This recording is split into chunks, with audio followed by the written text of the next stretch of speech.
सभापति जी, बहुत लड़ने के बाद मुझे मौका मिल रहा है बोलने के लिए। तो समय आपको मुझे तो लग रहा था कि 3 बजे तो बहस शुरू हो जाएगी। नहीं, मैंने समय दिया। 3 बजे तो बाद 2 बजे भी कोई नहीं दिखाई दे रहा है यहाँ पर। धन्यवाद दीजिए ना कि समय। सभापति महोदय, जो सरकार FCRA ला रही है, इसके खिलाफ में हम पूरे विपक्ष के लोग हैं। और सभापति महोदय, अगर जो माननीय मंत्री जी कह रहे हैं, नहीं, माननीय मंत्री जी कह रहे हैं कि माइनॉरिटी के खिलाफ नहीं है। माननीय मंत्री जी बताएं, आज तक जो बिल लाए हैं बिना माइनॉरिटी के खिलाफ कौन सा बिल लेकर के आए हो आप? अखिलेश जी को मैं चुनौती देता हूं। इस FCRA बिल का जो प्रावधान लाया है, इसमें एक भी प्रावधान ऐसा है आप दिखाइए जो कोई भी माइनॉरिटी का खिलाफ है। ये सरासर झूठ बात फैलाया जा रहा है देश में।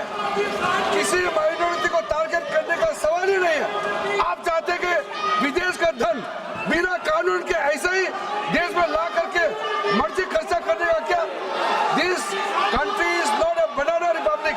There should be rules and regulation as per the spirit of the constitution.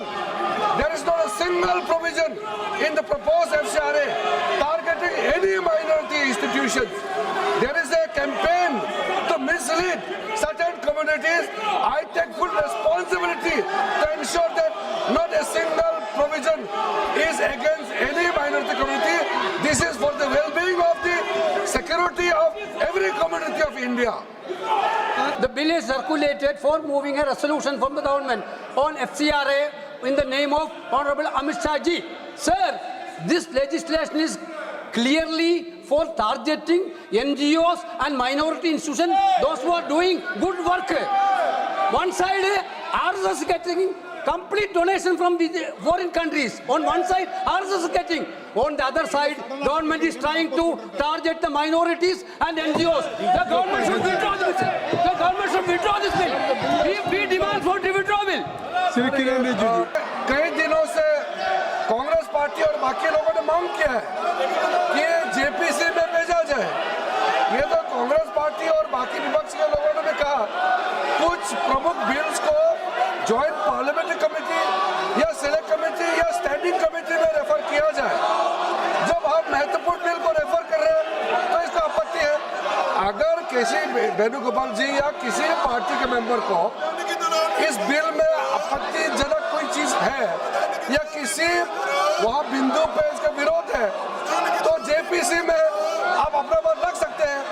JPC में पर्याप्त समय मिलेगा और भी लोगों को बुला करके आप हियरिंग करेंगे। वो तो खुश होने का चक्कर में उल्टा ये तो उल्टा बोल रहे हैं। ये तो मैं सोचा कि स्वागत करेंगे। जब JPC भेजते हैं, JPC में कोई मैटर भेजता है तो विपक्ष उसका स्वागत करता है। ये तो स्वागत करने की जगह में विरोध कर रहे हैं। तो अफसोस की बात है, कोई माइनॉरिटी को टारगेट नहीं है। ये पूरा देश को सुरक्षित रखने के लिए नियम बना रहा है। किसी माइनॉरिटी किसी कम्युनिटी को टारगेट करने का सवाल ही नहीं है। प्रश्न ये है कि श्री नित्यानंद राय जी द्वारा प्रस्तुत प्रस्ताव को स्वीकृत किया जाए। जो सदस्य प्रस्ताव के पक्ष में हैं वो हाँ कहें, जो सदस्य प्रस्ताव के विपक्ष में वो ना कहें। मेरे विचार में निर्णय हाँ वालों के पक्ष में हुआ है।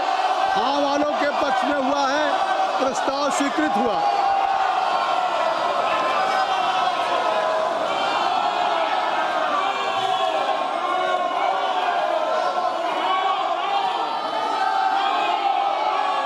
आप देखिए, अगर आपसे अनुरोध है कि आप लोग सब लोग अपनी अपनी सीट पे चले जाएं। मैंने सभी को उस बिल पे जिस समय कर रहे थे मैंने सबको मौका दिया। KC वेणुगोपाल जी को दिया, अखिलेश यादव जी को दिया, TR बालू साहब को दिया, किरण रिजिजू जी को दिया।